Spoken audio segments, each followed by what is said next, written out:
Boudreau. Hi, this is Susanna Boudreau. I'll go ahead and move us into roll call. Are you driving the slides, Dana? Yes, ma'am. Okay, all right, sounds good. I'll just go down the list. Dr. John Carter, absent. Cindy Volker, absent. Paul Remedios, Here. I see you. Shannon Thibodeau, absent. Oh, All right, Debbie Cowan, I know she's on the line. You want me to count This is her? Terry. This is Terry. Debbie Collins said she just got in. I'm not seeing her, but she said she was in. Okay, Can you go back to her? I certainly will. Ashley Argrave Smith is here. Jana Broussard. She has a proxy today. Vanessa Magnon is serving as proxy for Jana Broussard as she was unable to attend. I'm here. And I just heard Dr. Cowan acknowledge that she is here. Natalie Delgado, absent. Lauren Jones, absent. Jill Hudson, absent. Kristen Williams, Here. here. Caitlin Robinson, Here. Susanna Boudreau, I'm here, and Marissa Ramos, here. All right. We have 8 present. It is simple majority, so we do have a quorum. And just noting for the record, Jana Broussard is unable to attend today, but Vanessa Magnon is present as her designee. Per our current bylaws, designees are able to participate, but not able to vote for quorum. And now we'll move into an overview of our council membership.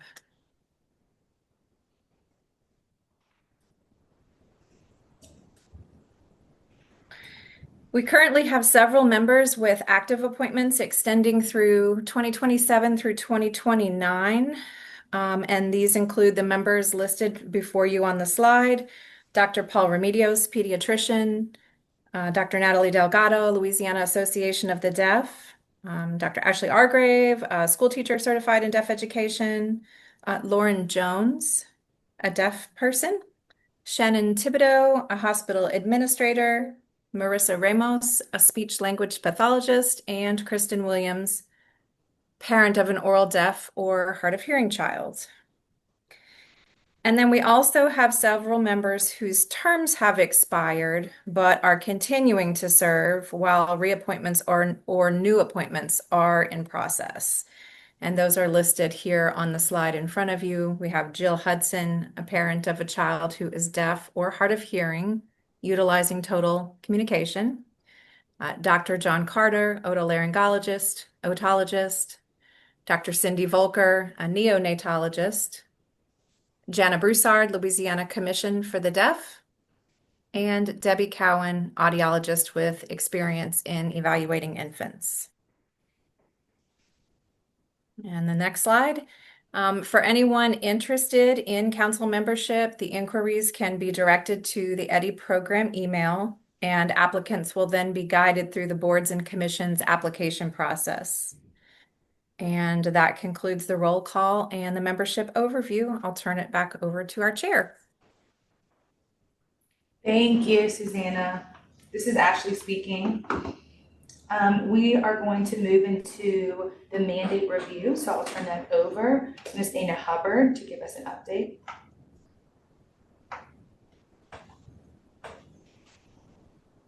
Okay, thank you so much. This is Dana Hubbard with the EDI program. So the statute identifies the following duties for the advisory council. The office meaning the EDI program. We shall consult with the advisory council, collect data, coordinate early educational and audiological services, follow current practices and applicable guidelines. The advisory council shall advise on the standards for the program, including review and quality assurance, integrating early identification of infants who are deaf and hard of hearing with existing medical, audiological, and early infant education programs, and shall advise upon materials distributed concerning infants who are deaf and hard of hearing, implementation of the program for early identification and follow-up of infants who are deaf and hard of hearing with risk factors. For more information, you can look at Title 48, Subpart 7 of Maternal and Child Health Services. That's in Chapter 22.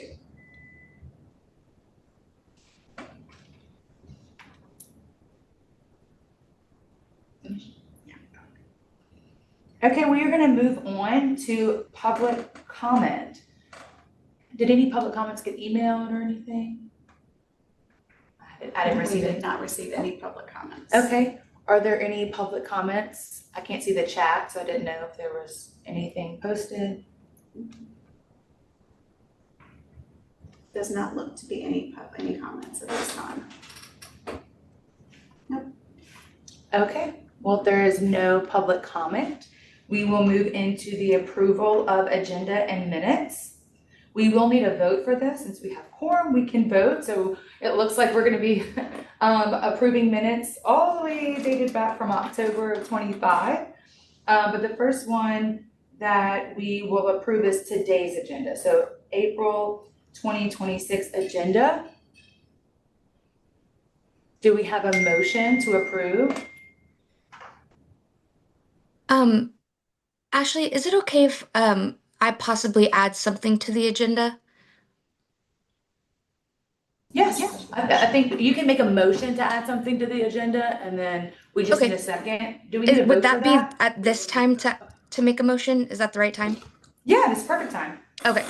So can I make a motion to add some resources that I became aware of at the CEASD conference that I'm at right now? I just went to a presentation earlier today and wanted to share about that for 2 or 3 minutes, real short. Do we have a second to that motion?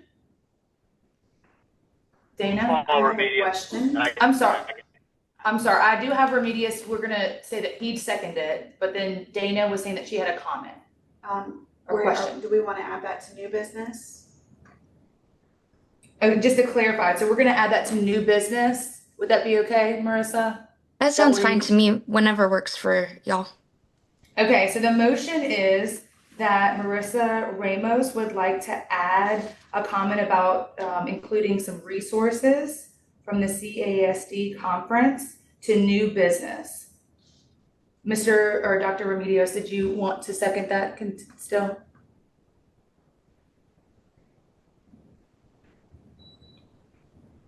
I think you're on mute. Yeah, sorry about that. Can you repeat that one more time? The motion is originally from Marissa Ramos, and Yeah. it is to add to new business an agenda item to share resources from the CASD conference. Did you want to second that still? Yeah, I second that.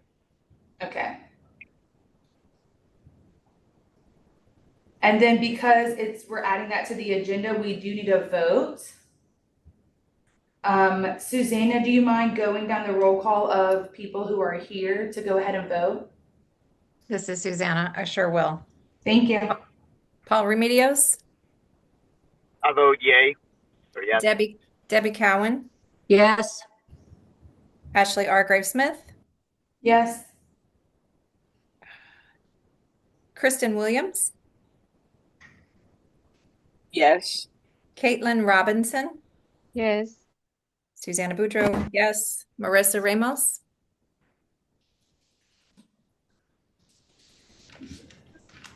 yes. She says yes. All yays. Okay, so with that passes. So we'll add that to new business. With that being said, do we have a motion to approve the agenda for today's meeting, April 2026 agenda? Just need a motion.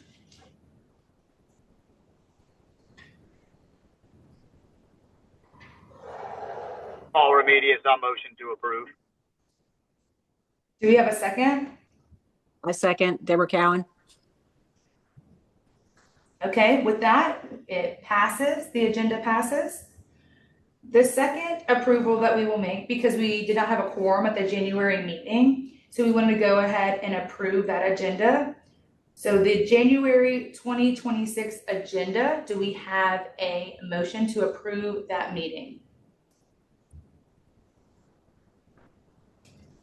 I make a motion to approve the meeting from January. Debbie Cowan. Second? Paul Remedios, I second it. Awesome, thank you. So with that, January 2026 agenda is approved. The next item is the January 2026 minutes. So those minutes, we need a motion to approve.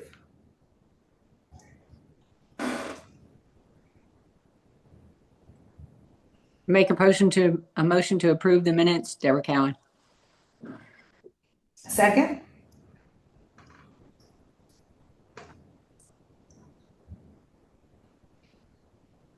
Paul Remedios, I second it. Thank you. The school teacher in me wants to call in other people, but I'm just kidding.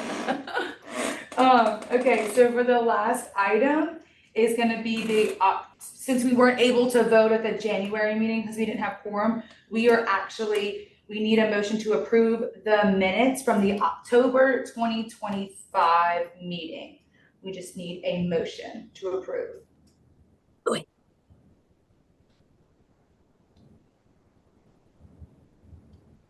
All right, Ms. Cowan, looks like it's you, Dr. Cowan. I waited. I make a motion to approve the minutes. Debbie Cowan. Okay. A second? This is Susanna. I'll second. All right, thank you. Okay, awesome. Thank y'all. With that being said, the October 2025 minutes are approved. We're moving into the next agenda item, which is the EDDI program updates regarding the EDDI program staff. And so I will turn that over to Dana.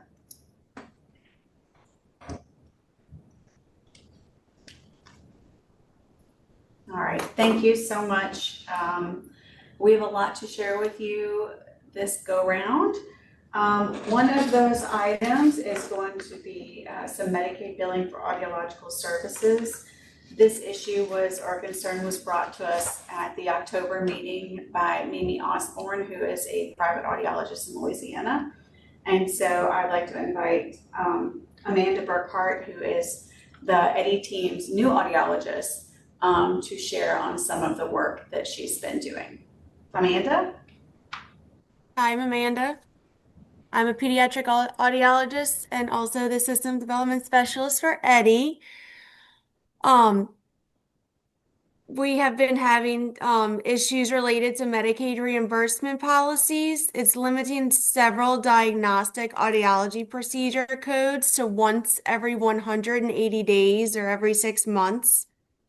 This current policy is creating challenges for providers and impacting the necessary access to hearing care for the pediatric Medicaid population, especially those in more rural areas. My goal today is to briefly explain the issue, highlight the billing procedure codes, and propose a potential policy improvement.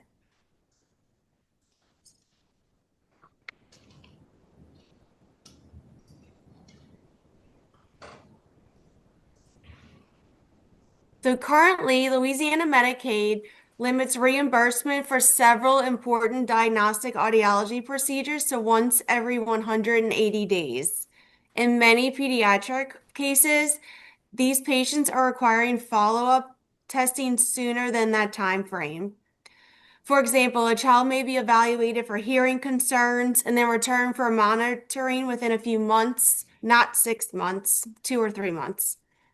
Even when the procedure code is deemed medically necessary, Medicaid is still denying reimbursement at times because the procedure falls within that 180-day limit. Providers and audiologists around the state perform the test because it's clinically necessary based on our audiology ethics and best practice guidelines, but often are going unreimbursed.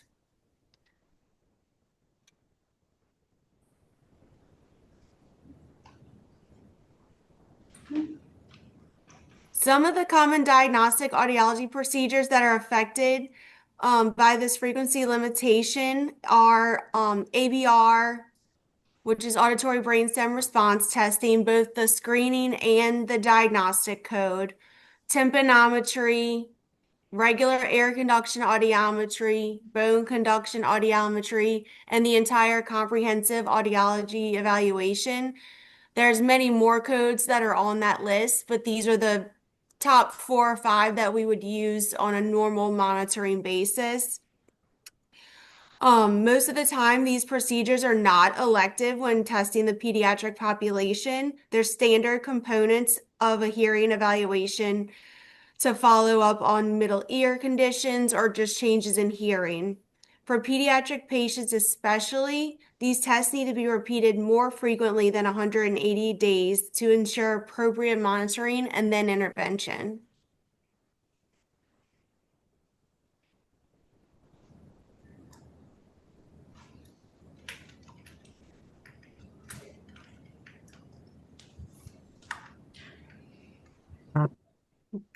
Sorry, it's not working correctly. You're good. On this slide, I just put the top most common used codes that are being denied for the 180-day limit. As you can see, the reimbursement rate is pretty modest. But repeated denials across multiple patients can lead to significant financial burden, especially at private practices and smaller institutions. This then impacts the access to care in remote regions of the state where there's only 1 to 2 Medicaid providers in that region. So, more importantly, this policy is creating a situation where providers must choose between performing medically necessary testing without reimbursement or delaying care in order to be reimbursed.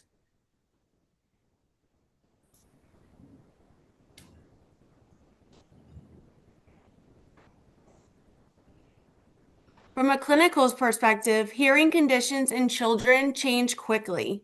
Example, middle ear fluid, fluctuating hearing loss, or post-treatment monitoring after tubes or anything like that will require repeat testing within weeks or months, not 6 months. Audiology best practices emphasize timely monitoring because untreated and undetected hearing issues affect speech development, learning, and overall communication disorders. The current 180-day limitation does not always align with these clinical realities.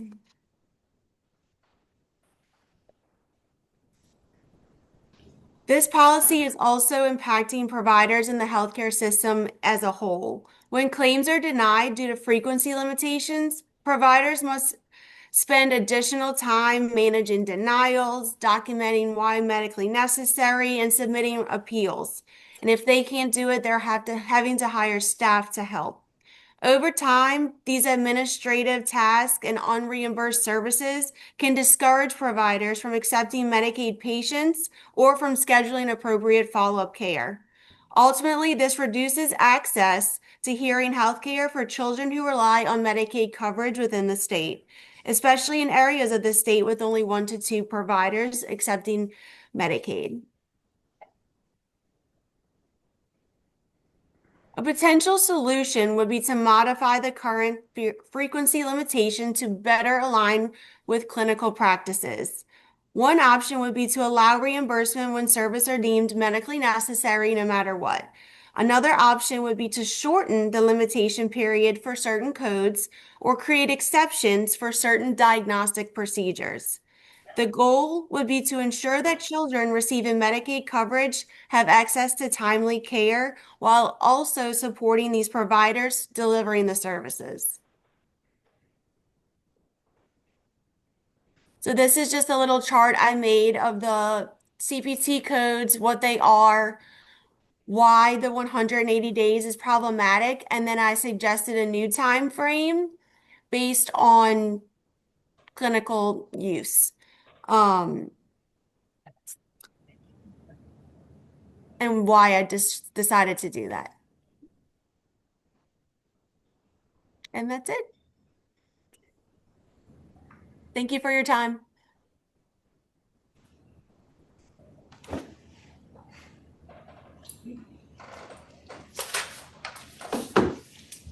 Okay, first, this is Ashley speaking. I want to welcome Amanda. So welcome on. I remember you from school, so I was glad to see a familiar face. And thank you for everything that you shared here today. I saw a chart that you had made that was beautiful that I think Dana had shared with me previous to this meeting. So I appreciate all the work that you've been doing towards this. Of course, Ashley. Is there any questions or anything regarding?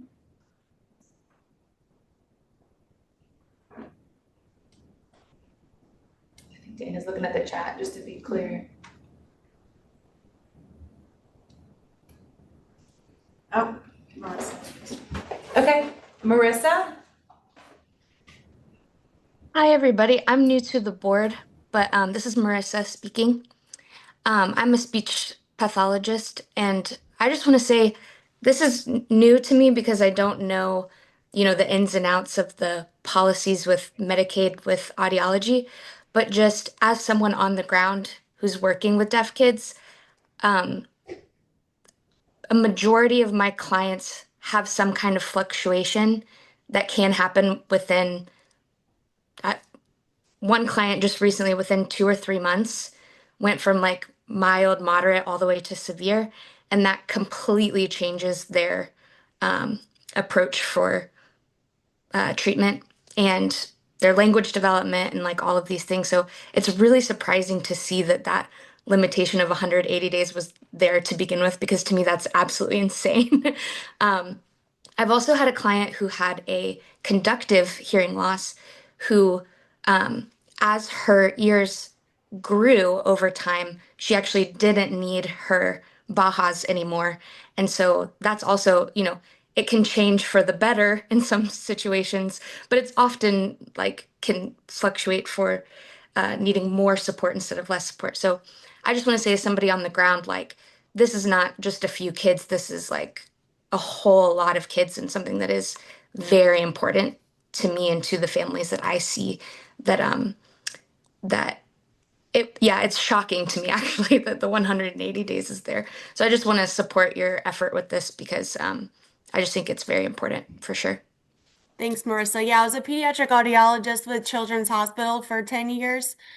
So luckily we weren't stuck to the 180-day policy, but now that I'm in that role and reaching out to these providers in more rural areas and private practices, I see that it's a big issue in our state.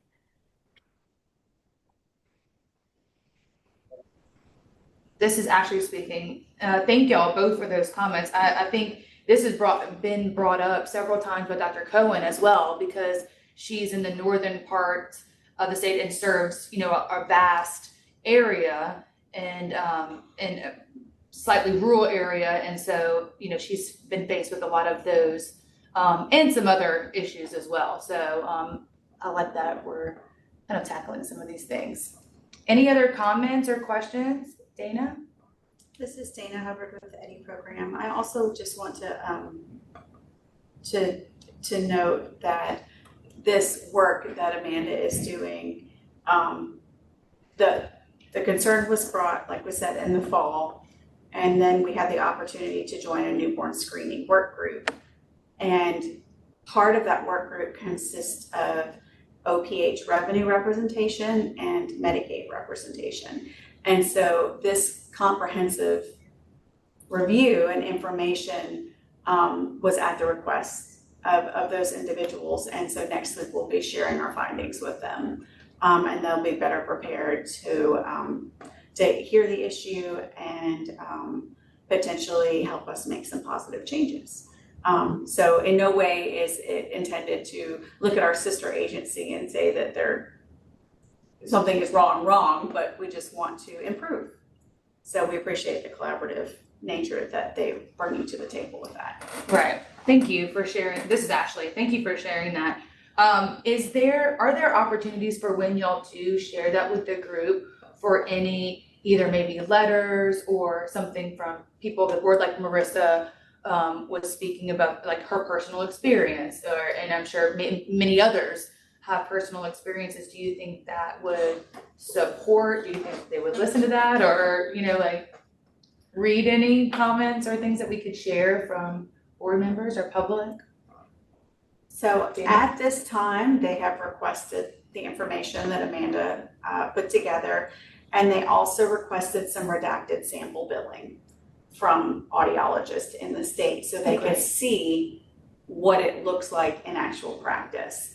And so that has been another part of the focus of Amanda's work is she's reached out to several audiologists and asked for that information. And we had given the timeline of needing that back, I think was the end of this week, so that we would be able to share real samples of what that looks like. So right now, I think that's what we need. And then after our meeting this coming week, we'll have some more information.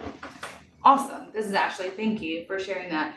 I know it's important definitely to see how that works in practice for someone who's not in audiology to see that.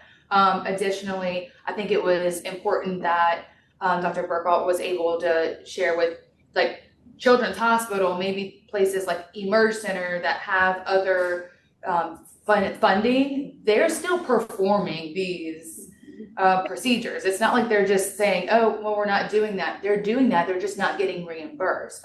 And so I do think that I love that she mentioned that it does affect, though, either private practices or possibly ENT practices that don't necessarily have that maybe United Way funding or, whatever support from a larger hospital to be able to support that. But I did like how Marissa shared to see it from the opposite perspective as well, from the support of the child, not just necessarily the audiologist perspective, but also the clinicians who are working with the children afterwards. So awesome. Thank you. Oh, Dana? I see that Marissa Ramos has her hand raised. Oh, okay. Marissa. Oh, I just have one more question since I'm new to the board. A policy change like that, does that get brought to some kind of other board, the legislator? Like what would that change in policy, once we collect all that information, what does that look like to get that actual change made? Is that on the state level? This is Ashley. That's a great question. Dana has her hand raised to answer. So that's going to go to the newborn screening work group that has representation from the Office of Public Health, Revenue, and Medicaid. Since Medicaid is part of the Office of Public Health. And so from there, I will let you know, because I'm not sure what the next step is after that, but hopefully we'll know this week. Great. If there's any way that I can help, just let me know. Amanda, feel free to reach out to me.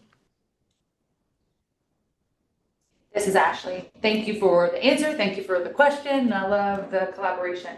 I do just want to send a reminder that for board members, we do have to have our cameras on. I know it's Friday, maybe we're relaxed and at our home, but we do need to have the cameras on, definitely to keep our quorum. So just a friendly reminder.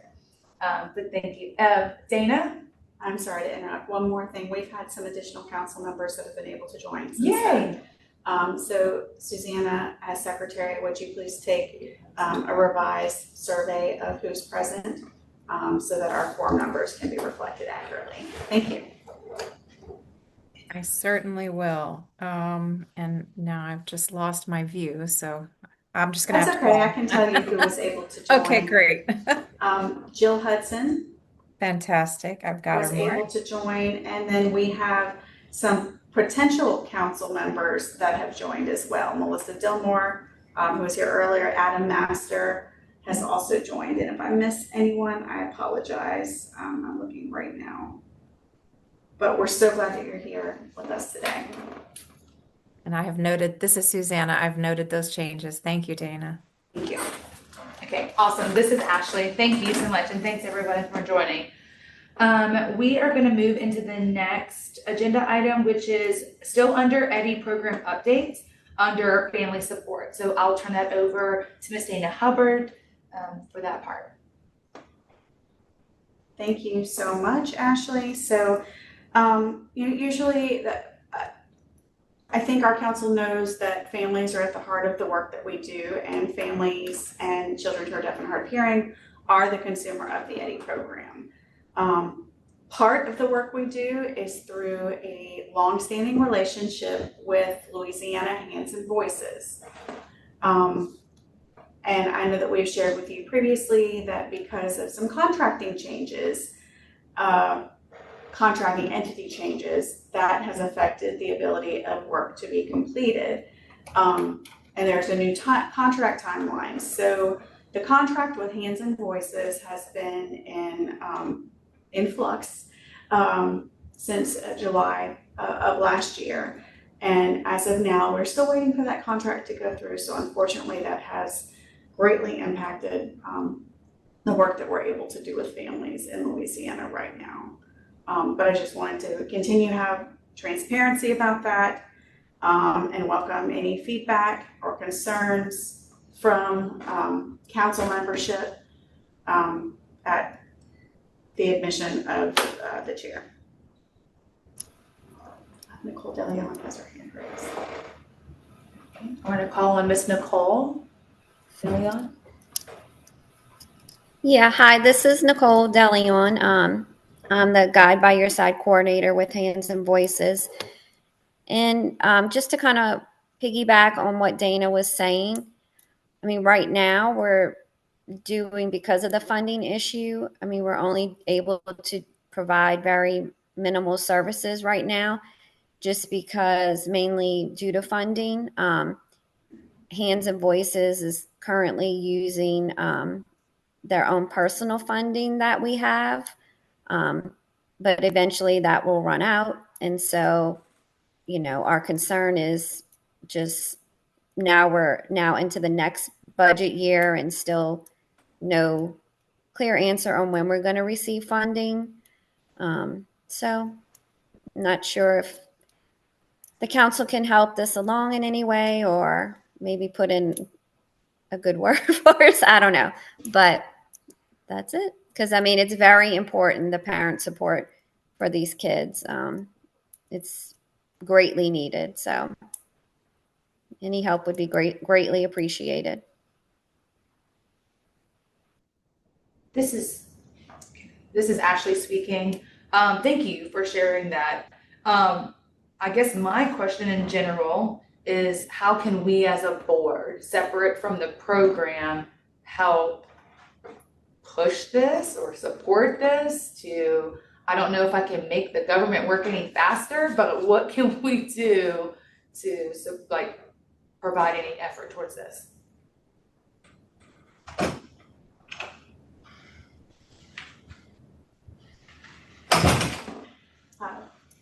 Apologies, one moment.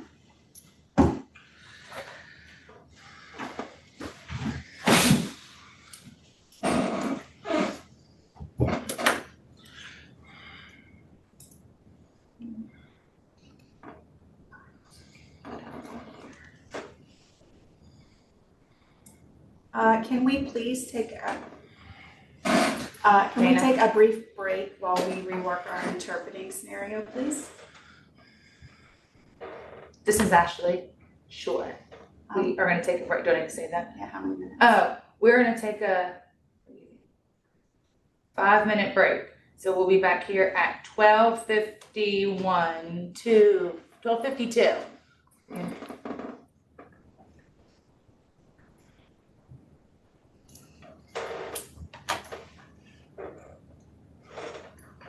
Do we need to share the screen? Mm-hmm. gonna change this setup, so it's different. Thank you for joining. Just, hey, where is everyone? They're all.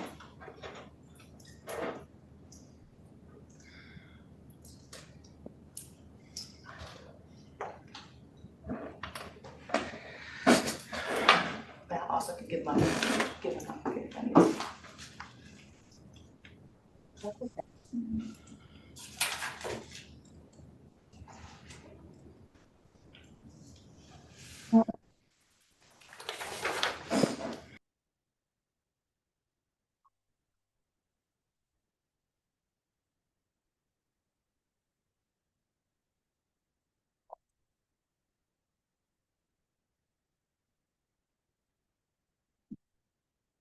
Y'all miss me.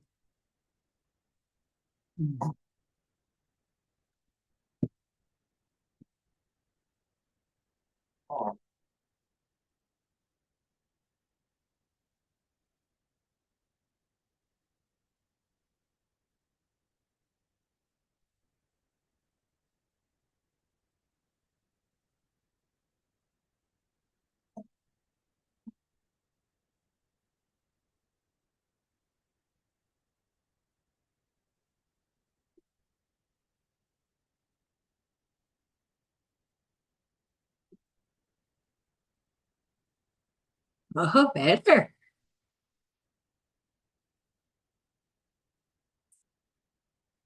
I blur my background.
Hey, Sylvie.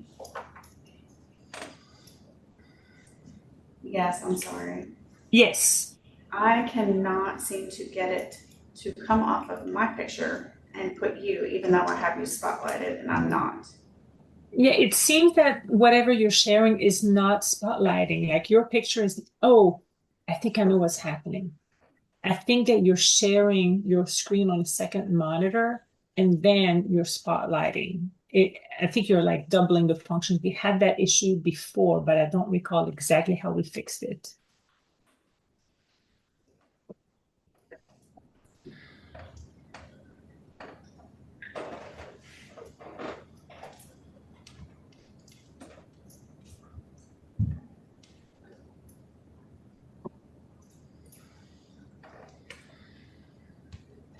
It may be the way that you're sharing your screen. You may have to select what you're sharing, like the PowerPoint, as opposed to your full computer screen. That could be an issue. Okay, let me see if I can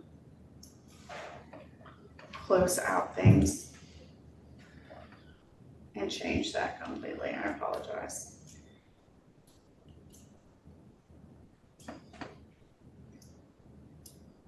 We were doing great for quite some time now. I know. Hold on.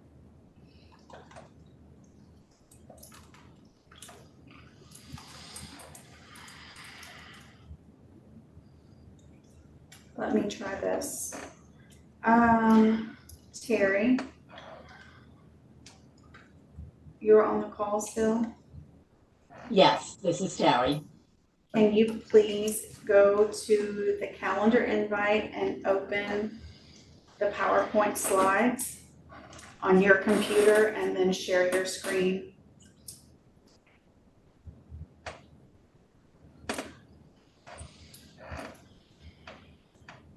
And we'll see if that will do it, because I'm recording the webinar, it's not letting me navigate differently any longer. Okay, let me see. I I'm apologize. opening it. Surprise. I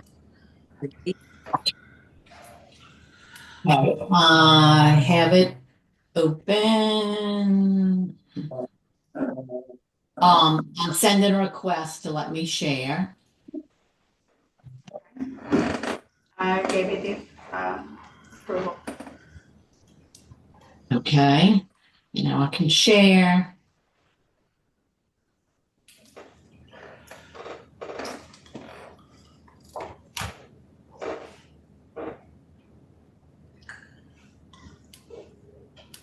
Okay, what slide were we on? Let's see.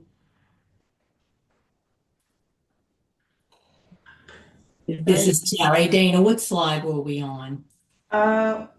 We are on the slide at family to family support. I think it's like 17 or 18, Terry. Okay, thank you. Oh, no, keep going. Okay, I was looking Right way there. too far up. Yeah. Okay. All right. Let's see if that does it. No, it does not. It's still not letting it be big on the Zoom screen here at the office.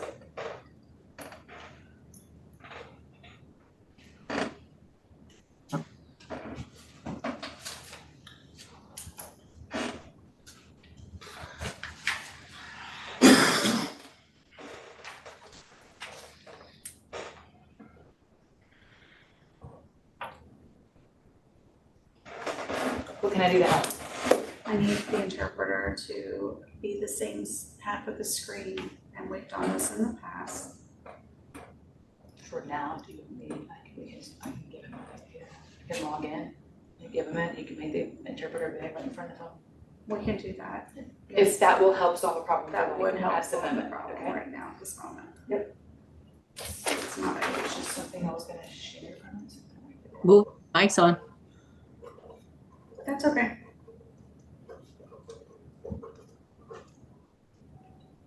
It's a real-time concern.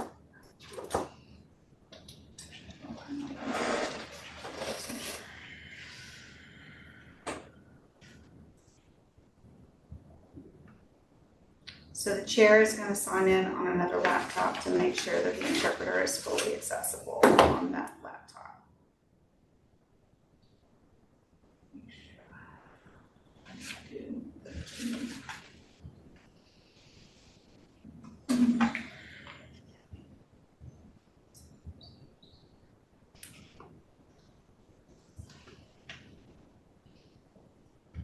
I'm just gonna put his name in it.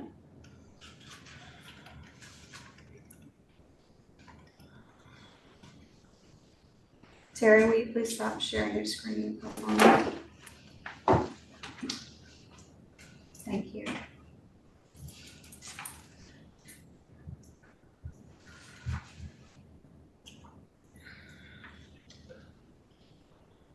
Oh.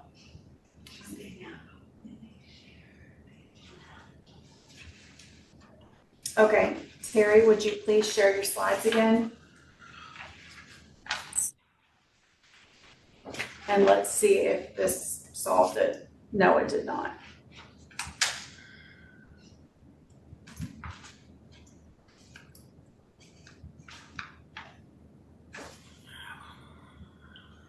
Then you can put it on. This is Terry. Should I try to? What were you saying, Terry? Would it help if I pinned Sylvie or that? She is pinned. She is pinned.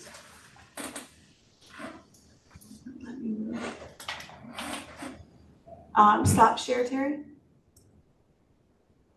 What?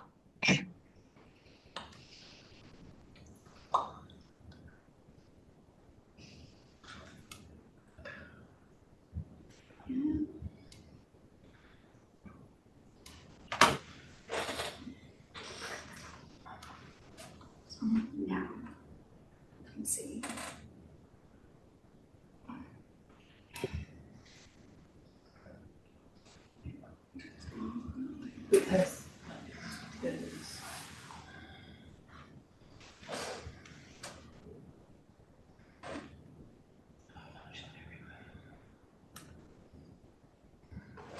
it's not letting me change it. Because you can make all, I know you can pull it to make all of them bigger.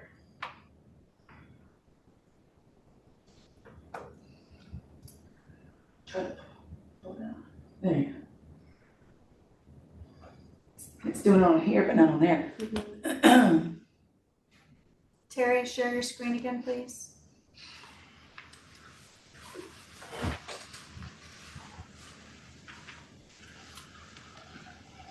This just says you can add it, but I don't see it.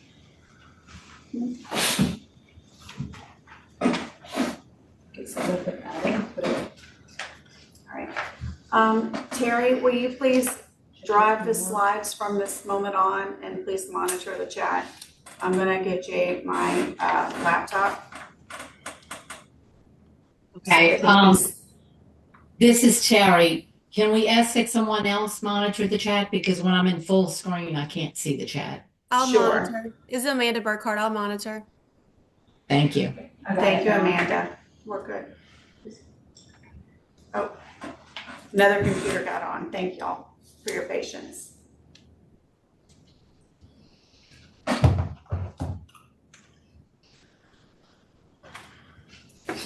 Okay.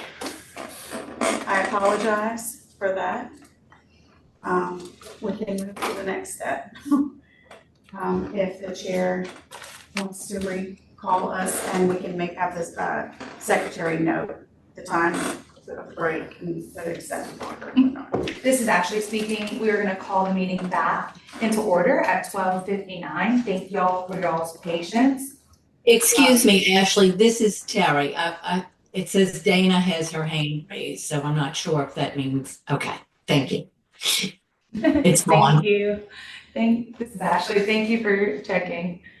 Okay, I know in the past we've had interpreters in person and there was more people online and then vice versa. So thank y'all everyone for your patience.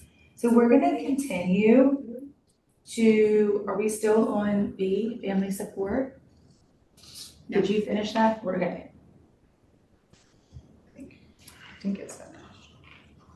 No, we didn't finish the discussion. I didn't think so either. Okay, let's go back to the EDDI program updates. Agenda item family support, and I will turn it over to Dana to make sure that we covered everything. One thing first, I hear that there's an echo, so we may need to mute your computer. Thank you. In terms of family support, I appreciate Nicole for sharing her concerns with the council. Did any council members have any thoughts or ideas or course of action?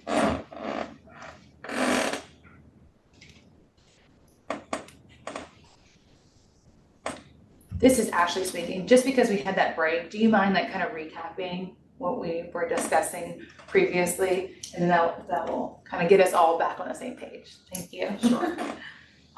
So the EDDI program historically has a contract with Louisiana Hands and Voices to provide family-to-family support and deaf guide to family support. Due to some contract changes last year, we had to establish a new contract that has been in the contracting process since July of last year. We had hoped that would go into place no later than February 1st of this year, but to date, we're still in the contract approval process. And then Nicole DeLeon came on and shared the impact that's had on the services that they provide or the support that's given to families. And I think that's where the discussion went on. Okay, great. And then thank you so much, Dana.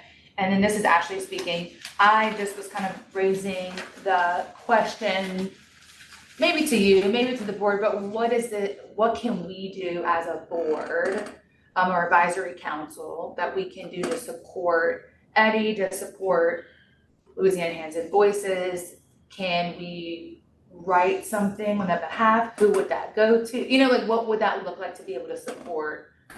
I think I even jokingly said that I don't think that can make the state move any quicker, but possibly, you know, highlight the importance of why it would be nice if they could move quicker.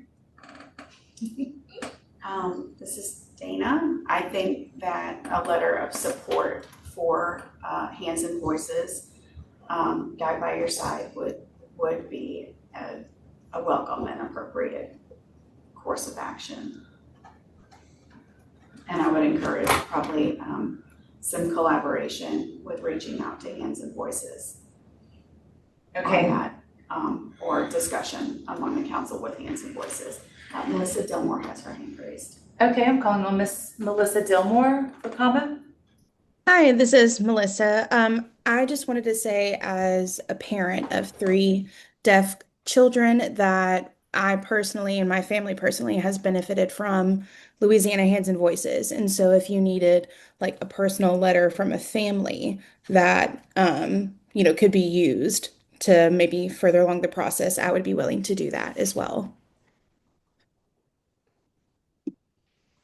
Thank you so much, Ms. Dillmore. This is Ashley speaking. So I have her name down. I, as the chair, will reach out. Is Miss Nicole DeLeon, are you the right contact for me to reach out to? Yes. Okay, awesome. So I have Miss Dillmore down. And if anyone else would like to maybe join that conversation of seeing how we can support them, that would be greatly appreciated. And you can, just type in the chat. Dana will let me know who would like to be a part of that. And additionally, if you thought about it later and you want to be a part of it, please send me an email.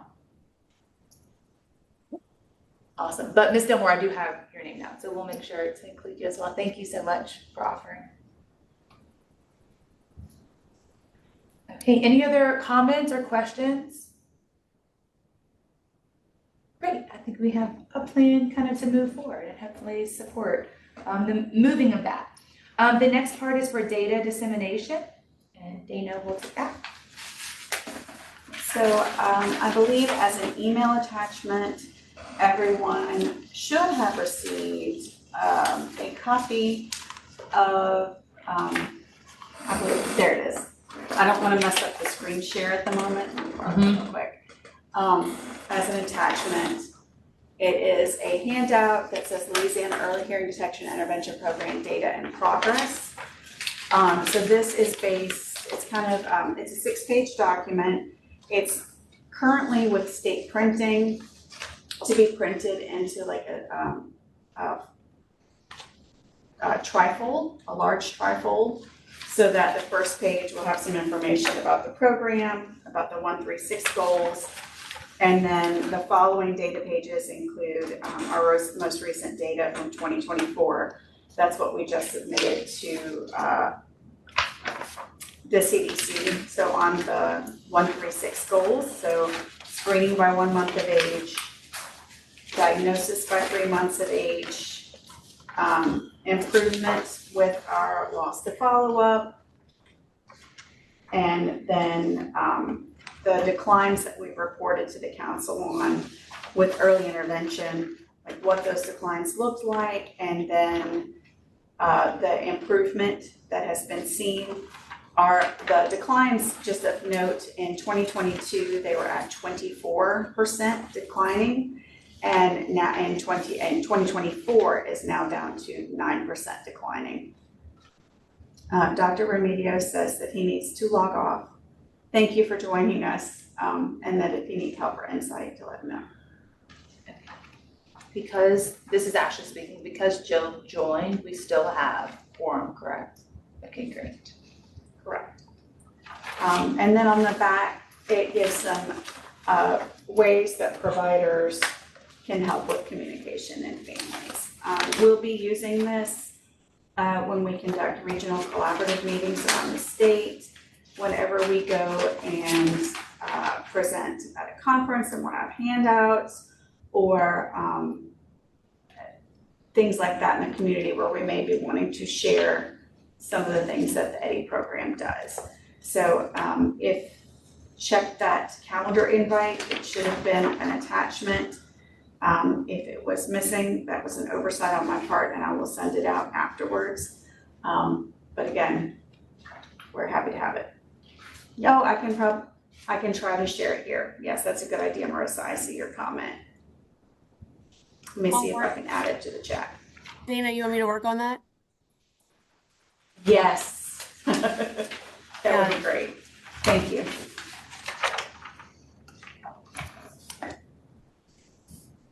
And then I think the last thing that we wanted to share in the EDDI program update is our integrated strategic plan. This should have been attached to the email as well. And so we're going to walk through a quick overview of that. Next slide, please, Terry. So this strategic plan is based on the years 2024 to 2029.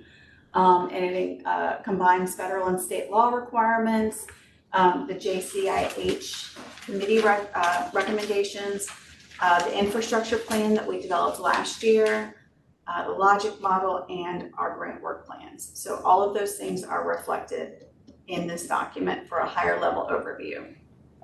Next slide.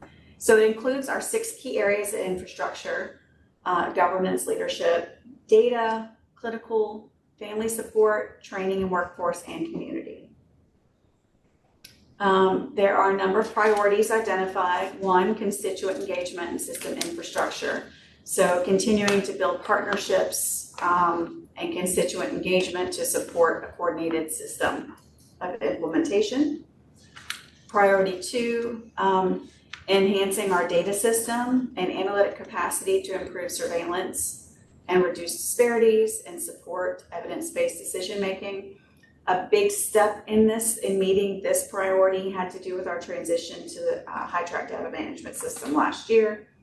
We're still in that process of transitioning. Presently, 50% of the hospitals that birth in Louisiana are electronically importing their newborn screening data, and the other 50% are projected for this year. Next slide, please. Priority 3 is to improve the 136 system. So that's screening by 1 month, preferably by hospital discharge, diagnosis by 3 months of age, and then enrollment in early intervention by 6 months of age. Priority 4, expand screening capacity for children up to age 3.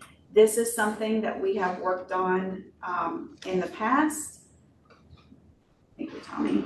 That we have worked on in the past, have explored some different things with Head Start, have presented at early Head Start conferences in the state. We're going to continue that work to see what we can do to improve that screening capacity. Next slide, please. Priority 5, family engagement and support.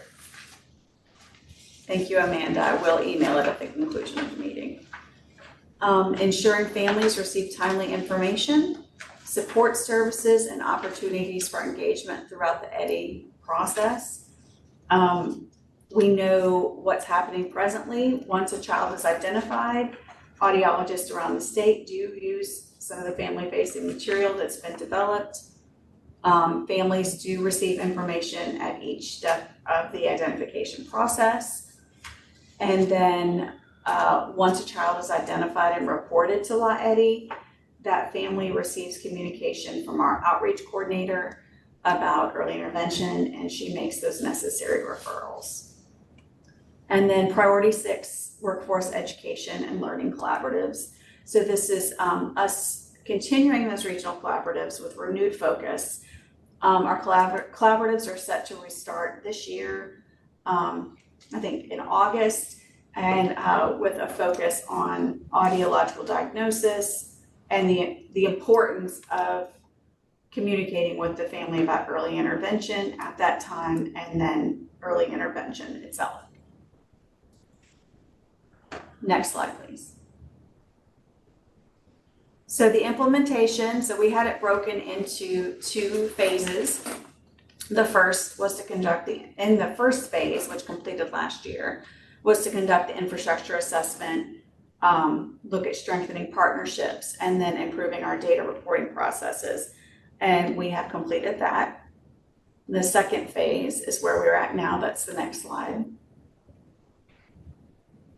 And we'll focus on these things: screening capacity, provider training and learning opportunities, family engagement, evaluating the program performance and language outcomes, data integration, and sustainability strategies. That's a big one because if you know it or not, the Louisiana EDI program is 100% grant funded. And so we receive funding from the Health Resources Services Administration, Centers for Disease Control and Prevention, and then Title V. Just for your awareness, the president's fiscal year 27 budget request did propose eliminating EDI from HRSA funding again this year. Of course, it will go to appropriations and it will be voted on and determined, so we're not in arms about it yet, but just keep that in the back of your mind about raising awareness about the work that EDI does and the importance of it. It is not, HRSA funding is not a duplicative effort with CDC funding. The focuses are two separate things. I think that's it on the strategic planning. Yes, were there any questions? This is Ashley. I have a question. I'm sorry if someone else has a question. I'm just here. But my question was on priority 4, when it talks about expanding the screening capacity for children up to age 3.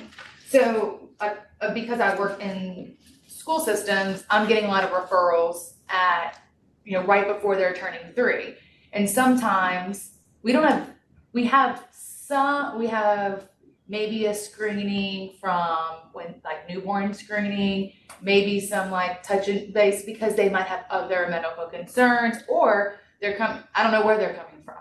But I guess an idea that I thought was, how could we, because it says explore partnerships, like how could we partner maybe with school systems who are doing these initial evaluations for these kids, and where can they share that information? Because I know that like they don't have like the EDI, just like when a pediatric audiologist working in clinic would have the form to send to y'all if a child comes up. But like if a 3-year-old comes up in an evaluation for the school system, there is nothing to send to y'all to say, hey, we diagnosed this kid at 2 years, 6 months, they're gonna start school. That's a great question, and I'll surface respond, and then I'll ping Terry Ibieta to contribute a little bit more. We do actually have some school systems that access our database and do look at newborn hearing screen results. Terry, can you elaborate on that at all?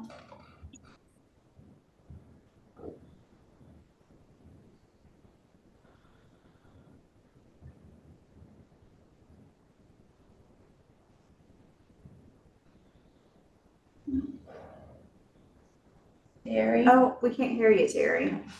I'm sorry. And I just see the top of your head. So.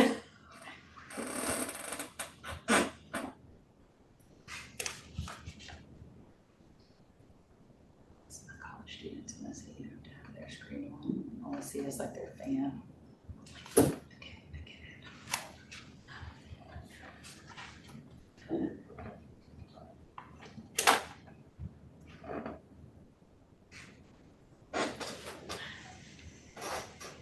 Is that her doing it? She's sharing something new with us. Okay. Yeah, now we can hear you. Oh wait, it went away. Can't hear you.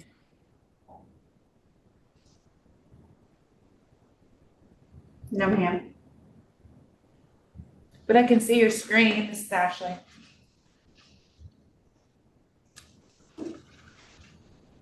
Don't pull up your text. This is Dana. So we do have school systems that reach out to us with regularity, and we do have school systems that will report that have audiologists in their systems. So that is something that is in the works and could be looked at for expansion, I think, potentially. This is Ashley speaking. So as someone who, as an audiologist, I contract with school systems. I don't have an audiologist.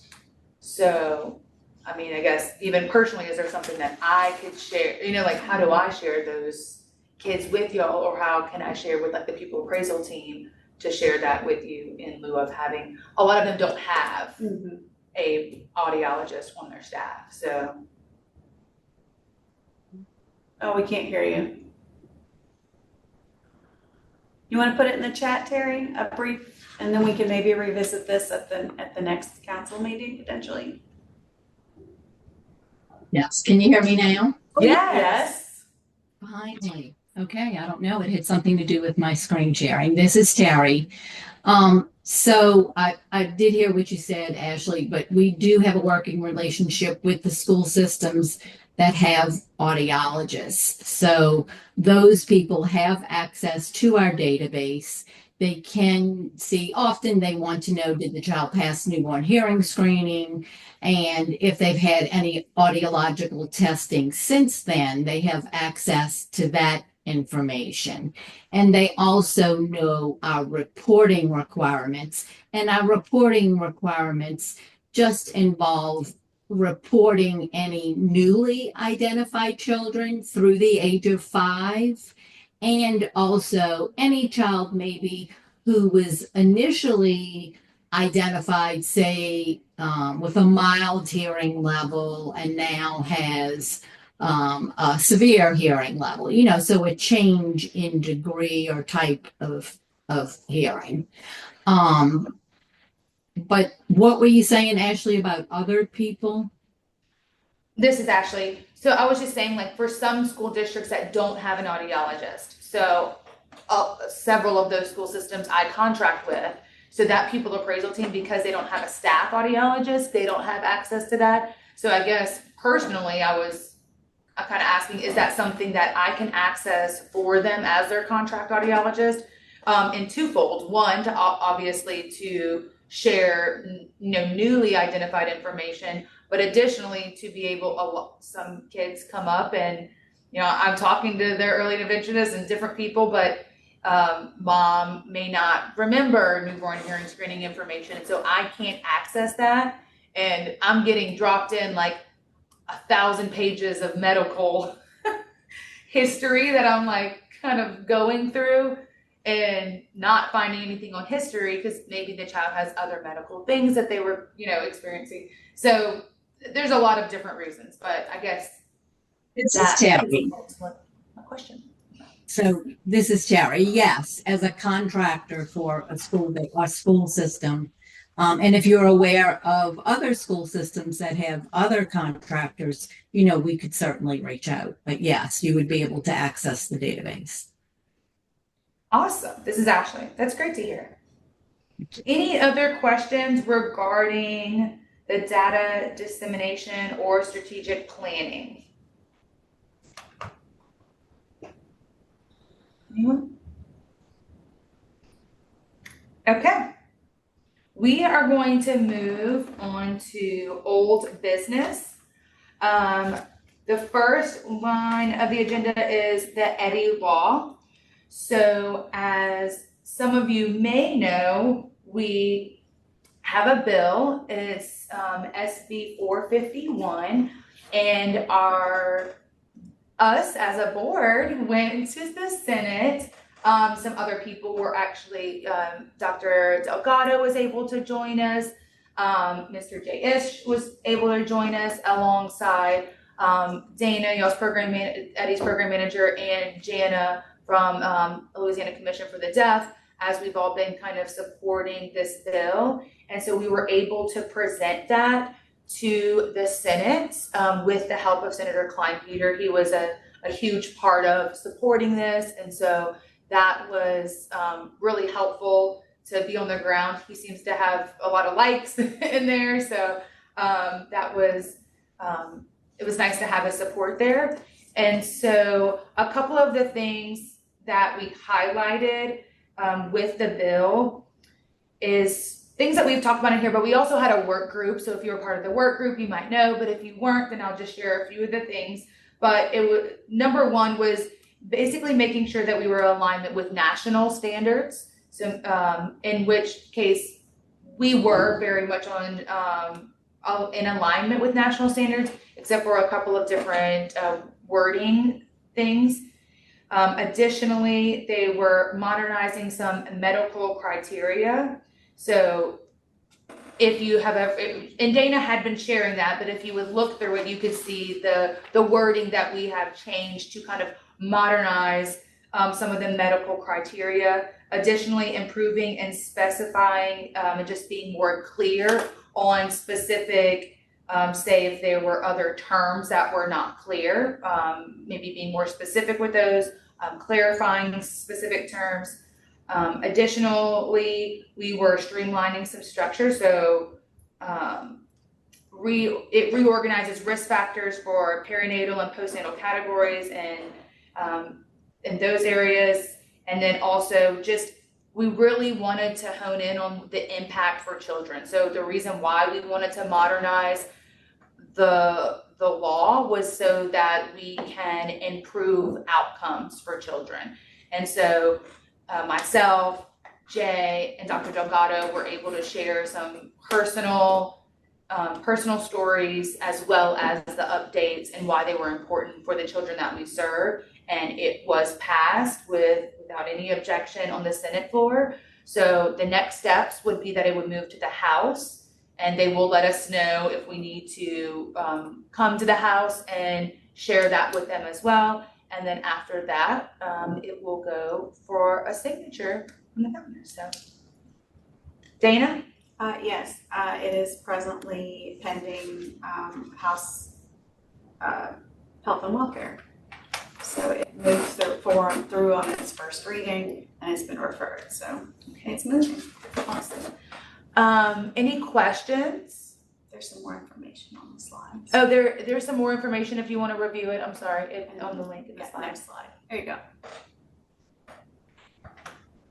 Oh, so basically some of the things that I've shared. Sorry, I was speaking off the top of my head instead of following this is per what I do in life. Okay. That's okay, we can probably skip through this. Okay. If you want to glance over them and see. Yeah, so I mean, I did discuss some of the proposed changes and just to align those with national standards for the 1, 3, and 6. And then this slide explains the current law versus proposed law. So you can see what the focus for the program is and then what the goal would be. Next slide. We also included expanding some terminology and changing that to align with national standards. Next slide, please. And then this was really to kind of shine light on the importance. Why are we doing this? For the language development, and it added definitions specifically for language systems, spoken language, and sign language. So making sure that that was in all parts of the law and making sure that we were also supporting families. Next slide.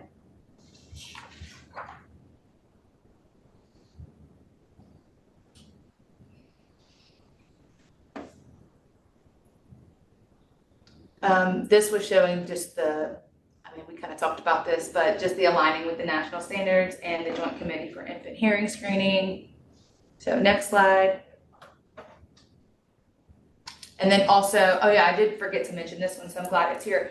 But in making sure that our board and advisory board consist of lived experiences, including parents and deaf people, hard of hearing people, so that we can, broaden our discussions and impact children and families. Dana? This is Dana speaking. So just to speak on the proposed expansion of the Advisory Council membership, it proposes to add a representative from Part C Early Intervention, additional parent experience, parents whose children are deaf or hard of hearing, a young adult who's deaf or hard of hearing, additionally a parent who is deaf, who has a deaf child, and also a representative from the Governor's Advisory Council for Disability Affairs.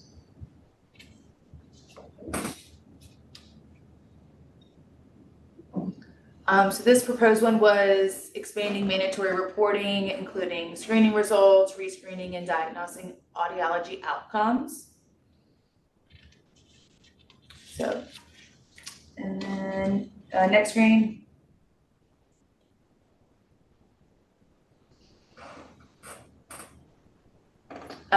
This one was just to maintain ABR and OAEs, but allowing the updates through the state program guidelines, and then recommending follow-up screening within 1 month with scheduling assistance. I think this is where we kind of see the breakdown, at least from like the goal of national standards.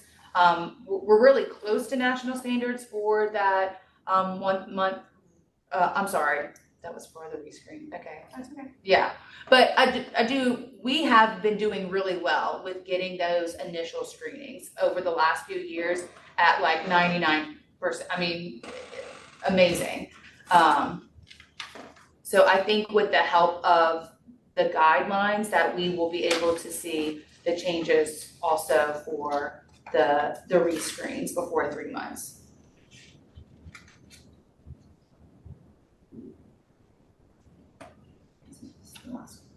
Thanks.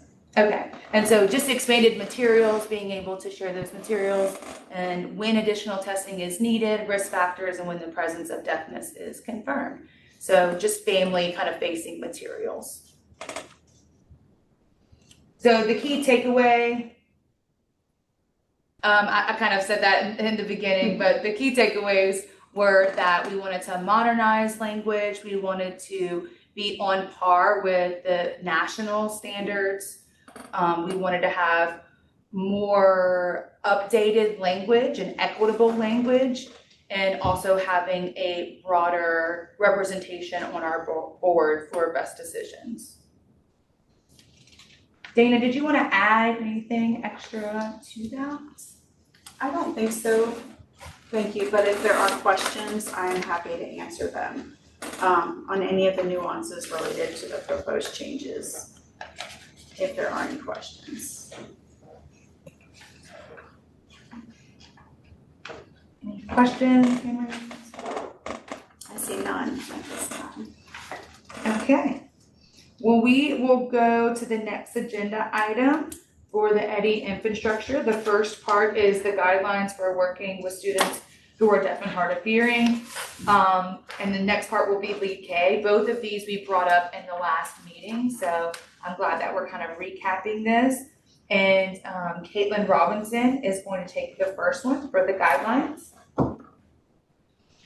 Hi, this is Caitlin. I was just giving an update. I'm the representative at Louisiana Department of Education for early childhood academics. On my team lives the early childhood special education coordinator, and so all of these practices we try to intertwine in everything that we're doing to meet the needs of young children with disabilities. Particularly, I met with Dana and with Ashley, and we talked about the guidelines for working with students who are deaf and hard of hearing.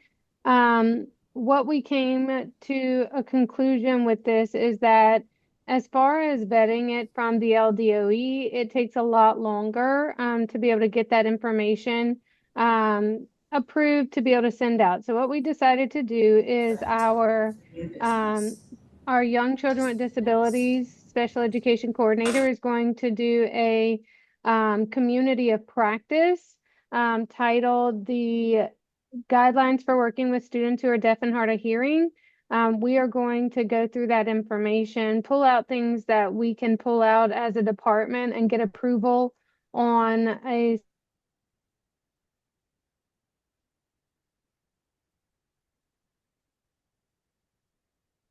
So we're going to get some one pagers or something together and then get Ashley and Dana to look at and review what we're doing and have them come to be a spotlight speaker in our September webinar, since September is National Deaf Awareness Month.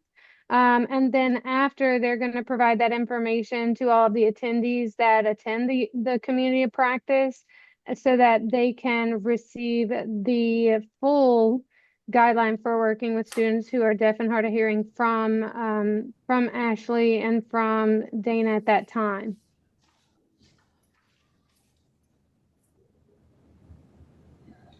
So I do think this isn't a a complete plan, but at the same time, I think this is where we can get started to be able to mesh some of those things and also bring in our educators that are from B to 5 systems, from birth to 5, so that they can start having some type of professional development that focuses on our children who are deaf and hard of hearing across the state. This is Ashley speaking. Thank you so much, Caitlin, for sharing this. I know that this was a lot of work for a lot of people. I mean, if you look at the first couple pages and you see everyone that's listed, it's more than 20 people who helped and revised and added information. So it's very comprehensive, and I think that we're excited to be able to kind of start sharing that. Yeah. I'm sorry? No, I was going to say, this is Caitlin. I do think that this is something that our educators need. I think that it's not something that we have enough PD on typically. And so this is the way that we can get the information in the hands of the people that need it.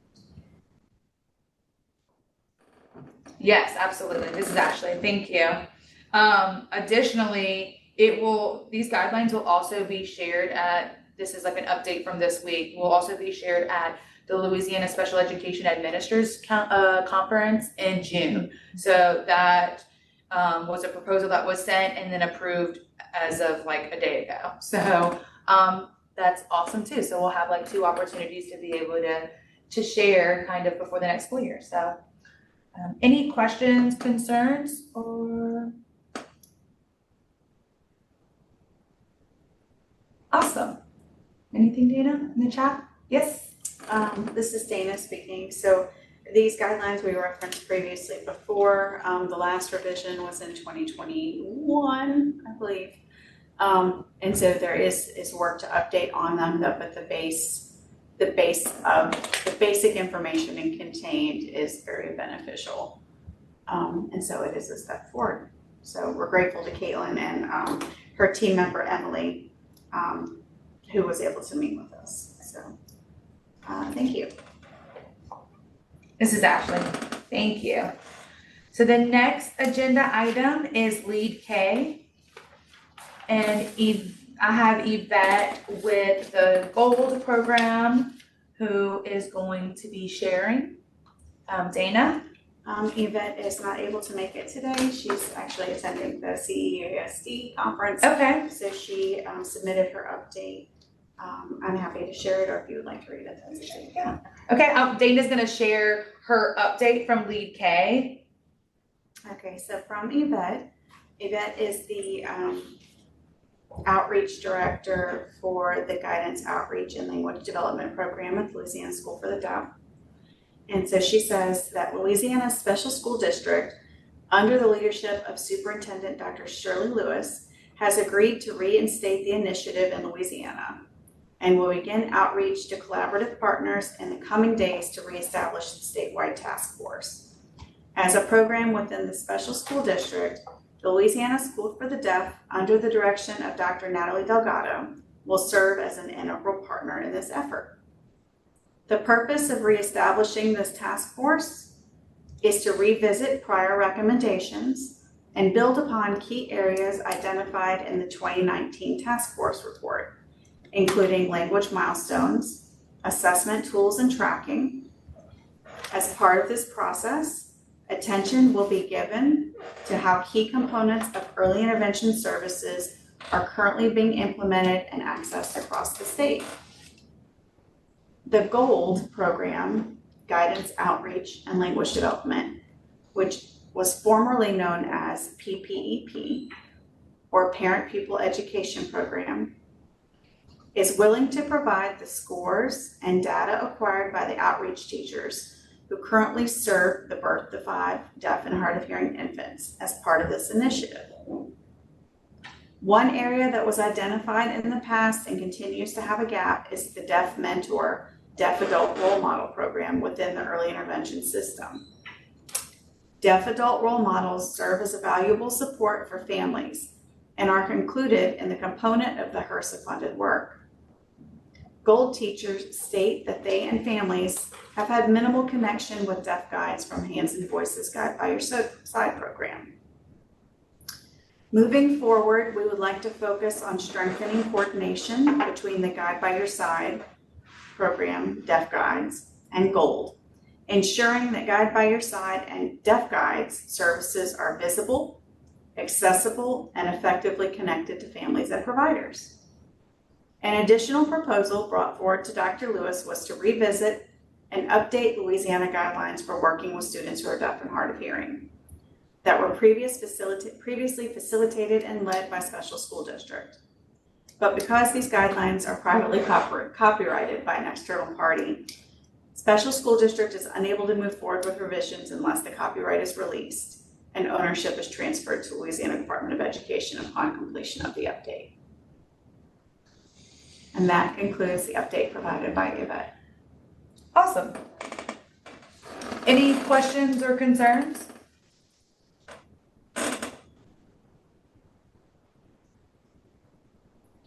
This is actually speaking. I know that I'm excited to see some movement in Lead K. That was something that was done, years ago. That initiative had come here, including, Jay being a strong advocate and incorporated in that. And so actually when he first came in, he kind of mentioned that and I was like, oh, there should be an update today.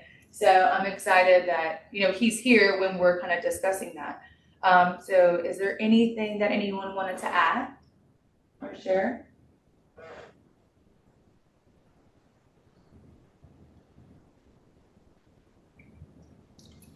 Yes, Dana? This is Dana. I'm not sure that I said the acronym for Lead K in the update.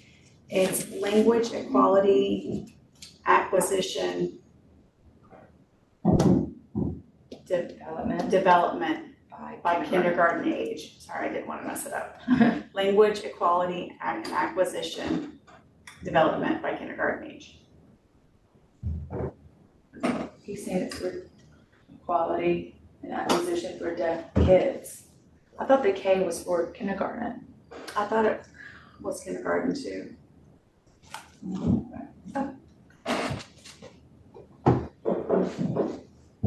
But the initiative focuses on kindergarten readiness.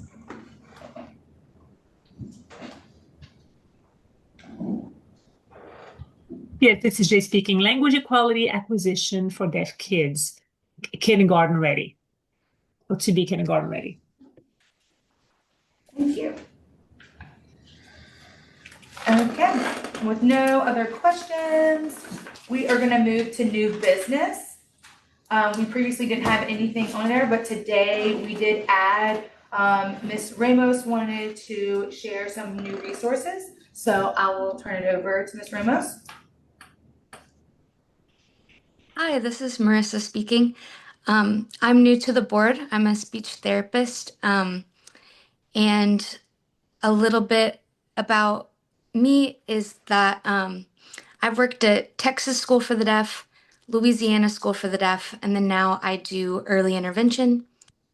I also have social media where I post tips and activities for families related to like the birth to 3 range. And it's actually quite incredible. I started posting a few videos about 2 years ago just to get some local clients to, put on my Facebook. And then some of my videos started to go very viral. And so now Instagram, Facebook, and TikTok all together, I have about 1.3 million followers if you add those platforms together. So my hope in participating in the Eddie board is that I can help bring some of those, help with advocacy with my expertise as a speech therapist and seeing clients in person, and then also with my platform as well to be an asset to you guys. So I just wanted to share a little bit that I'm at the CEASD conference, and I don't remember what that stands for, but it's basically a lot of administrators from different deaf schools and programs that have come together to talk about policy and different things. Just this morning, I went to a presentation from the REAL program, which stands for the Regional Early Acquisition of Language Project. And they talked about how they are helping, I think it's at least 13 different EDI systems in different states with collecting language data and interpreting that data and consultation through that entire process. So I know that that's something that EDI has started within the past few years.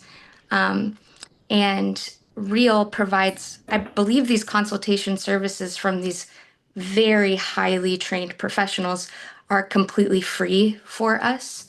There is also, they have a collaboration with Colorado University at Boulder.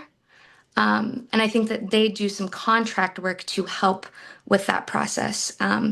So I just wanted to bring that up to the board. What they presented about was that if, let's say that the gold staff who sees most of those kids in person did the MacArthur assessment on our kids from birth to 3, that through a contract with CU Boulder, they could score those tests, write up individual reports, give us summary of the data, compare the statistics between different programs and different years. There's just like a lot of support that they could offer, so that a lot of that time with interpreting the data, with writing up reports, doesn't necessarily fall on the individual providers that already have completely booked schedules and can't really do that much. That may be able to save us some money if we're able to have people through the Gold program maybe provide those assessments, but then contract work with CU Boulder instead of paying people ourselves for the whole entire process, for the travel to the families and all of that stuff. So that's just something that I wanted to throw out there. I don't know a lot about what's going on yet, but I just wanted to put that out there. REAL, I have worked with them and collaborated with them. I have a contract with them to develop an app for parents that I could talk about another time, but they are very responsive, very professional, very well trained people who have a lot of resources that they can give different programs. So I'd really like to somehow get connected with them, just because of how accessible their program is, and that they already have funding, that we wouldn't have to spend more resources to be able to collaborate with them. But I would like to know, just because I'm totally new to this and so I really don't know what's going on, but Dana or Ashley or somebody, could you let me know, like, is that a connection y'all have made before? Is that something that's helpful? And I also have just more resources to send to you guys after the conference is over. This is Ashley. Dana is gonna respond to, first off, thank you for so much for sharing from that. If you would you could if you wanted to put together something, we can share that with the advisory council. As far as from resources from your time spent there, I think that would be helpful for all people. If you would like to do that, then we can share that. But I'll turn it over to Dana to kind of respond to part of that statement. Dana? Hi, thank you so much. Marissa, you have similar thoughts that we've had in terms of sustainability. And the University of Colorado at Boulder was actually our partner for the 2 years worth of language assessments that we did complete. So we contracted with them. They trained all of the teachers that teachers of the deaf and hard of hearing that did our assessments for us. Provided us with the assessment tools in a virtual format, and then we sent them to them. They scored them, and they gave us reports back that were family friendly and that we will continue to be able to use. Sustainability, like I mentioned, we were able to do those 2 rounds of language assessments because we had additional funding from Health Resources Services Administration. One was called, I think it was just called the Language Supplement. And then the second one was the Eddie Innovation Award. And both times we have approached the Gold program about training their teachers and asking them to conduct those assessments and then turning them in. And but I think that the understanding we have is that the teachers in the Gold program may be already at capacity. But I did recently send another inquiry it's been about probably 6 months since I last asked, to try to reopen that conversation with the Gold program again, just because the MacArthur Bates is the tool that's used by all of these EDDI programs across the state. And Terry might remember the number, but when we receive our data back from UCB, we are able to have a comparison against all the other programs that have used that tool in the nation. And the tool was also adapted to be able to be used with children who sign or use spoken language. And so that was one of the benefits to using that tool. So I hope that that conversation can reopen, and I definitely appreciate the support to try to support that decision or that conversation again. I'm not sure if I fully answered or clarified that question. Oh, Real. I did actually also reach out to Goal Real. I think it was about 2 months ago, and I don't believe that I've received a response yet because I wasn't quite sure about the support that they were offered to provide to EDDI programs.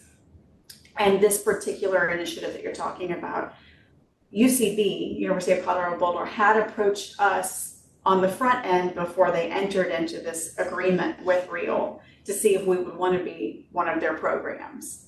And yes, we do, but because of the contracting process that we referenced earlier that's impacted Hands and Voices, the time frame for the project, we wouldn't have had enough time to get a contract through. So unfortunately, we were not able to be one of those programs because of those limitations, but great idea on what they're able to offer with that. So this is Marissa speaking. I'm so happy that y'all were already working with them. I had no idea. I was trying to ask around about that, but I guess, they work with so many programs and stuff, so I didn't realize this was already. So then I learned a lot about what they've been doing with you guys. So that's perfect. And then, yeah, as for Real, I can help with that just because I know a lot of members of their staff and stuff. So I'm happy to help with that. They are coming in about a month for a zoo trip in New Orleans. So that'll be on May 16th if anybody is interested. But anyways, yeah, I was very impressed with their work at this conference. So but yeah, thank you. This is Ashley speaking. Dana, is there a way, because it seems like Marissa's interested, to be able to share, because what we did do was they were able to present to our meeting and share those language outcomes with all of us. And we weren't surprised by a lot of the outcomes, but I know personally, as someone who sees kids in school systems, additionally, I was able to go into some of the homes and do some of the assessments. I was surprised by some of the specific data in regards to hearing aid wear time, but also in using any visual language in both of those together. So it seems kind of like opposite, but they did provide a lot of information. And so we still have that, and we can share that. We can share that with her. Yeah. So we can share that information with you if you would like to review it. I know I loved to be able to look at it. We were a bunch of geeks looking at all the data if you're into that, but we can definitely share it with you. And I actually believe that it's on my to-do list to already send to her. Oh, okay. But we have another round that we just received for our second year. So what was shared with the council was only the 1 year data. So we have our second year now, and then in this coming grant year, Tommy, our epidemiologist, will be conducting further analysis over the course of this next year, and then we'll have some more impressions to share, hopefully. Yeah, that's awesome. This is Marissa speaking, if I can. Yeah. I don't want to speak for Yvette, but she is at this conference with me, and we were just in there. And so I don't know if this will change, but what she told me was that she was really looking to have her staff be involved in that, hopefully next year. But whether it's with Yvette or someone else or me, I mean, I see some of these kids too, that I just feel like this is so important to get this data. I want this data about my current kids that I'm seeing. I want to be able to have data that we can show to get more funding, to get more people trained, all of that kind of stuff. So I think that this is just a way that I would really like to serve because I think that I can help. So This is Ashley speaking. Yeah, absolutely. The way that had happened before was that we were looking for obviously regional people to offer those, and then it was open. You could apply. So we had speech therapists, deaf ed teachers, several different people that fit into those categories that perform those assessments. So if that's ever open in the future, I think anyone can do that. Yes, Dana. So for the EDDI program to conduct that project again requires contracts. And so we might be able to get the funding, but execute the funding in the timeline is our holdup at this time. So that's why we haven't continued to do more evaluations right now, because funding and contract timelines. But of another note that is related, Terry and I meet monthly with the Early Steps Coordinator, Director Caroline, and I don't think she's on the call. I know she was trying to join. But we're also working on including special instructors who are certified teachers of the deaf as part of the evaluation team for the intake. And if that would be the case, in addition to doing the Early Steps anchor assessments upon intake, the MacArthur Bates could also be done as a special point. So that would be another tool of reach. Yeah, that'd be awesome. Awesome, thank you. Thanks for bringing it up. This is Marissa speaking. Thanks for getting me caught up to speed. I know I'm brand new, but I'm really excited about all of this. So sorry to take so much time, but I hope that that's also helpful for other new members of the board to kind of start to understand what's going on with the language assessment process. And but yeah, we'll keep in touch.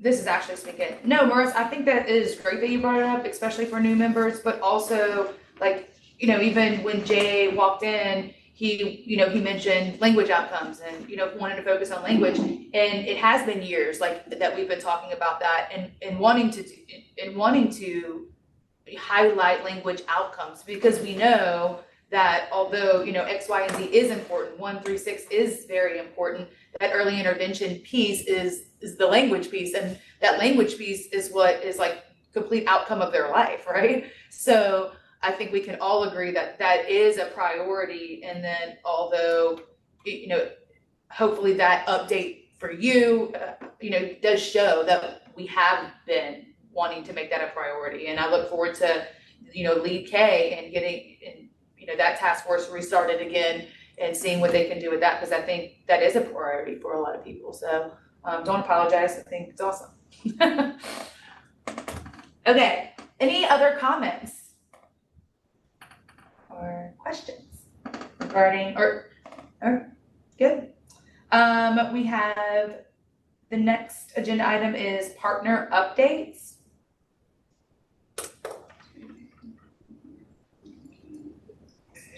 Is there anyone from the community that would like to speak or share anything? Any of our outside partners out there? Anyone?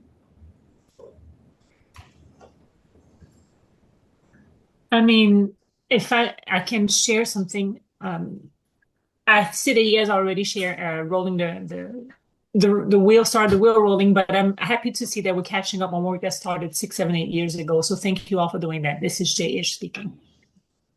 This is Ashley speaking. Like I said earlier, I still encourage you, even if there's new people.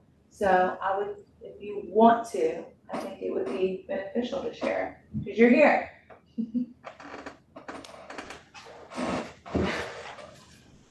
Yes.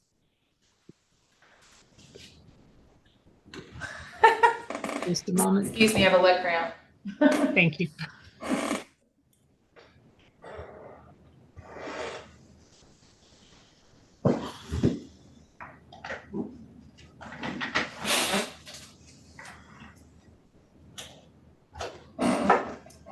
Kinda. He's asking me, do you want me to say something? I'm like, kinda, I would like to. I mean, like Ashley just said, I can't see your hands. Just a moment. I don't have anything currently to say. All right. Well, we appreciate you being here. Okay, any other public comment? We're moving on to public comment. Anyone? Yes, Dana? I'm not a member of the public, but I did want to again express my thanks to the advisory council and the work group that worked on the legislation updates. I wish all of you could have been present last week at the Senate Health and Welfare Committee. We were well represented by the chair, Ashley Argrave, Natalie Delgado, our vice chair, and also by a member of LAD, J-ish. Each gave testimony in support of Senate Bill 451. That was wonderful. So thank y'all. You're very welcome. It's this is a team effort from everybody, so I think that it was awesome to be able to share. Just a privilege, really. Okay, well, any other public comments or anything? I just have a quick question, Marissa speaking. If I wanted to, I mean, I don't know what active work groups you had. Dana did tell me before, but how do I get involved with that or other new members of the board if they want to be put on a work group? How would we go about that, or subcommittee, or whatever's available right now? This is Ashley. That is a great question. Dana, would you like to respond? Sure, this is Dana. So our current work group was the legislation committee. Right now we're in a period of hold.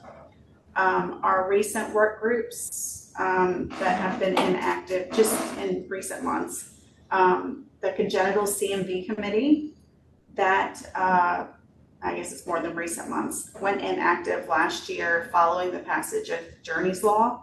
Journey's Law, when it was proposed as universal CMV screening. It's passed based on targeted screening, just on not referring or needing further testing or not passing on a newborn hearing screening, which was kind of what was in place already. So if the council would like to revisit that at any point, in particular, most of the medical personnel on the council were a part of that work group, and they looked at the hospitals that they were at and were able to kind of provide a list of risk factors or indicators that they looked at to determine if they should do order a CMV screening, a CMV test at that time. However, because that's not done statewide, you don't have as many kids being identified. So if at any point anybody wants to pick that back up, we could certainly reopen the conversation and take another look at it, see what the current state of it is in the state, poor choice of words, but what's happening in the current environment since a year ago, and if any hospitals are doing other screening. Another committee was the Language Outcomes Committee. This was pretty active for the past 2 years.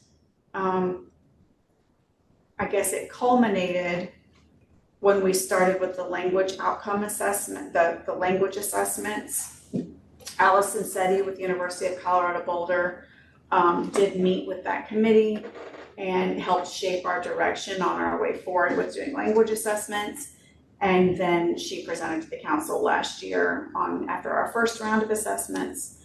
But we could certainly look at reopening that committee if at the behest of a council member would like to reactivate it. We could do that with a goal in mind.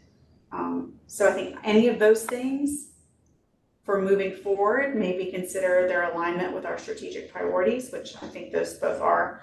And then if there's anything else that a council member would like to bring to the front. I see Marissa has her hand raised. Marissa?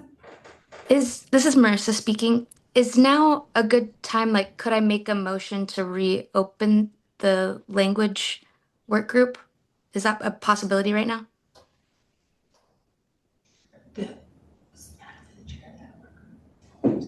It's really okay if it's not. I know this is my first meeting, but We can vote if she wants to. Okay.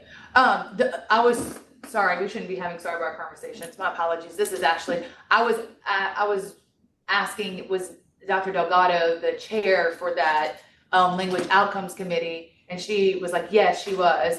And so I was just making sure like that she needed to be here or anything, but clearly not. So yes, you can make a motion, and we do have a quorum, so we can vote on that. So yes, you can. okay.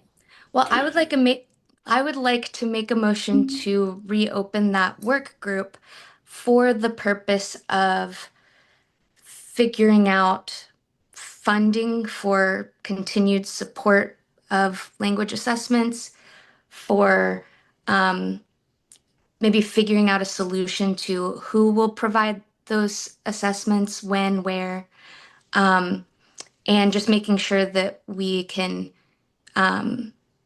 continue the work that y'all have been doing for the past 2 years, because to me, this is extremely important. I'm so proud of Eddie for everything that they've done with the 136. Like, that's where we start, is just making sure these kids are getting identified. And, for somebody who, I pretty much start with kids like as early as 4 months, but then, on to about 3 years old, that this is how I can contribute the most to this group, is just to continue with the language support through kindergarten age. So anyways, my motion is to open that group back up, to secure funding, find out the how and when, and any other topics that continue just about language development past that 6-month mark. Okay. So we have a motion on the floor. Okay, so we'll need either a second. Can I make a comment? This is Ashley. Am I asking myself? Or guess Second motion. I got to take second. And then we'll revise the motion. Okay, I'm sorry. Is there a second first? This is Debbie Cowan. I second the motion. Okay, so awesome. So we have a motion on the floor and then a second. This is Ashley speaking. I was going to comment and maybe suggest revising the motion just to open it up, like open the language outcomes committee up and not specifically limit it to securing funding or something like that. Like maybe just open it all up, and then we could discuss that at the language outcomes committee, but having it be more broad. Dana? I was actually thinking along the same, I was going to suggest maybe looking at it through a sustainability lens maybe, and I think funding is the word as well, because funding may not always be the issue. It may just be, we want to have a system that's in place that has longitudinal impact and effect. This is Marissa speaking. That sounds great, and thank you for that. I am still new to making motions, so that works great for me.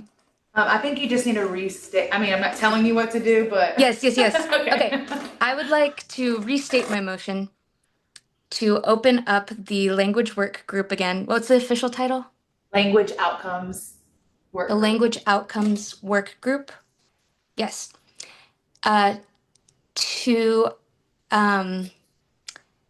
talk about sustainability of measuring language data, and providing necessary resources to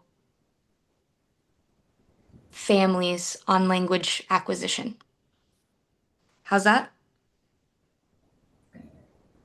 Okay, I think we're good. Okay. Yeah. I just want to make sure it's broad enough that we can like discuss many things, and it can Yes. continue and not just like, work group, then it, it just like you were saying, like sustainability of that, I think is, because it's the goal. Yeah. Awesome. A second? Cowan did raise your hand. I think you have to. I second the motion. Okay, great. Okay, we do have to vote. Susanna, if you could do the roll call of people who are present. This is Susanna. I sure will. Debbie Cowan, Yes.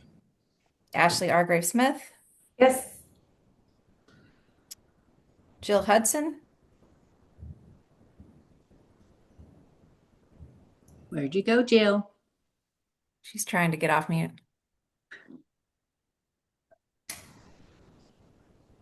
You can nod. You can sign it if you'd like. Jill Hudson says yes. Okay.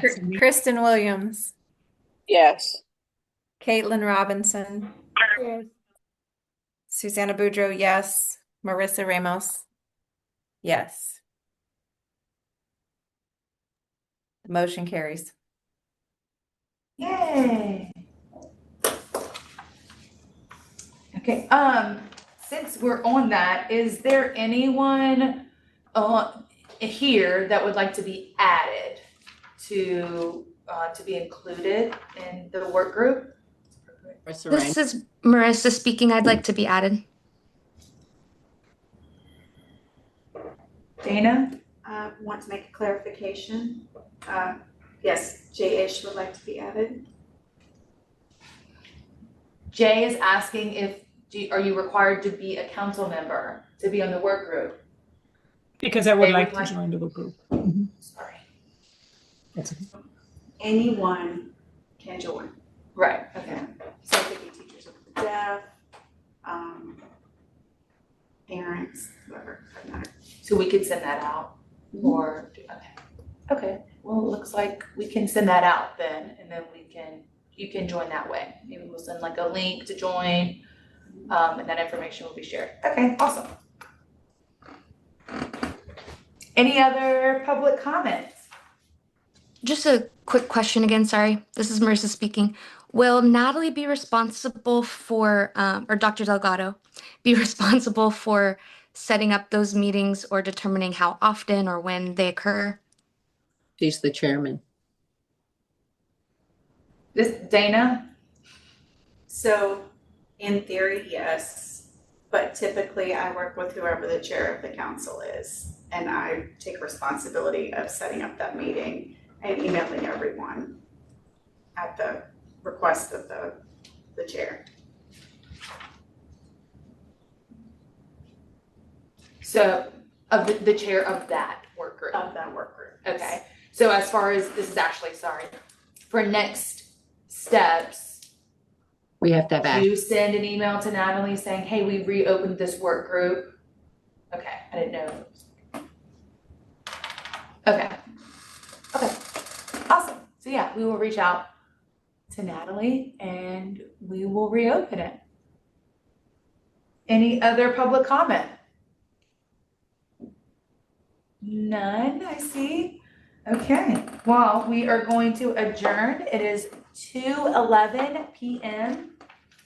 Thank you all for attending.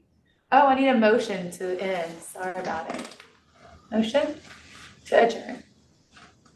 I've been making motions, so I'll make a motion to adjourn, please.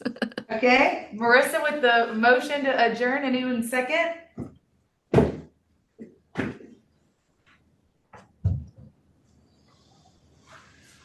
Can I second? I'll second. Cowan did. Okay. So- Okay, no second. So we are adjourned. Still 2:11. All right. Thank y'all. Have a great day. Thank you everyone for joining. Thank you, everybody.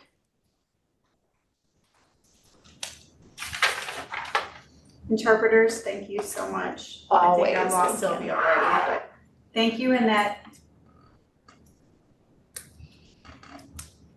And Caitlin, thank you for your update. That was great. Thank you.